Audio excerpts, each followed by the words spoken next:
এ মাসের শেষ দিকে ঘোষিত হবে নতুন মুদ্রানীতি। এতে খুব বেশি পরিবর্তন আসছে না বলে আগেই বলে দিয়েছে বাংলাদেশ ব্যাংক।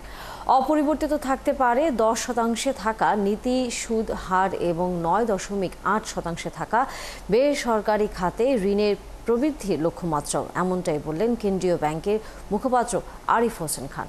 বিশেষজ্ঞরাও বলেন, উচ্চ মূল্যস্ফীতি নিয়ন্ত্রণে না আসা পর্যন্ত নীতি সুদ হার কমানো ঠিক হবে না। অনুপ অধিকারী তরুণ জানাচ্ছেন বিস্তারিত। গেল 10 ফেব্রুয়ারি নীতি সুদহার 10% রেখে মুদ্রানীতি দেয় কেন্দ্রীয় ব্যাংক, যেখানে বেসরকারি খাতে ঋণের প্রবৃদ্ধির লক্ষ্য 9.8% অপরিবর্তিত রাখা হয়। শিয়া বাটার ও ভিটামিন ই সমৃদ্ধ লিলি হালাল বিউটি সোপ, তারুণ্যময় উজ্জ্বল ত্বকের জন্য।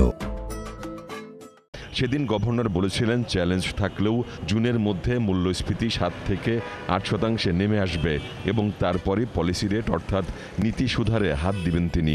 পলিসি রেট আমরা একবার বাড়িয়েছি গত মাসে, এই সপ্তাহে আমরা আবার বাড়াবো, বৃহস্পতিবারের মধ্যে।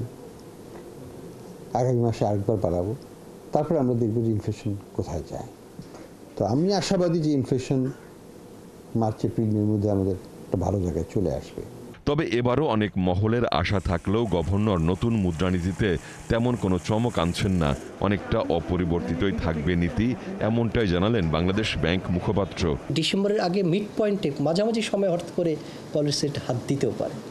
এই ব্যাপারে জোরালো করে কিছু বলা যাচ্ছে না। ট্রেন্ড যদি একই রকম থাকে তো স্বাভাবিকভাবে ধরেন এই ইয়েতে পলিসি রেটের আনচেঞ্জ থাকবে, মুদ্রানীতি যেটা ঘোষণা হবে সেটা। পলিসি রেট বেশি হওয়ার কারণে সুদহার বেড়ে বেসরকারি খাতের বিনিয়োগ কমেছে, এতে কমে গেছে কর্মসংস্থানও। তারপরও মূল্যস্ফীতি আরও না কমা পর্যন্ত পলিসি রেট কমবে না বলছে কেন্দ্রীয় ব্যাংক। একটু কমবে না, উনি 6.5 থেকে 7 কথা বলেছিলেন। আমরা যেহেতু 8.5, অর্থাৎ গভর্নর স্যার হাত দিবে না, এটুক আমরা বেশ কম, 3 বছরের মধ্যে সর্বনিম্ন। তারপরেও আমার মনে হয় না হাত দিবে।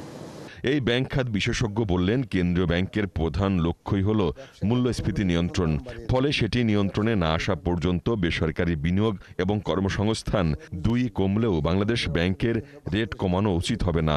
কমানোর জায়গাটা কোথায়? কারণ বাংলাদেশ ব্যাংকের রিপো রেট বা পলিসি রেটের বেসিক ইনগ্রেডিয়েন্ট হচ্ছে ইনফ্লেশন রেট।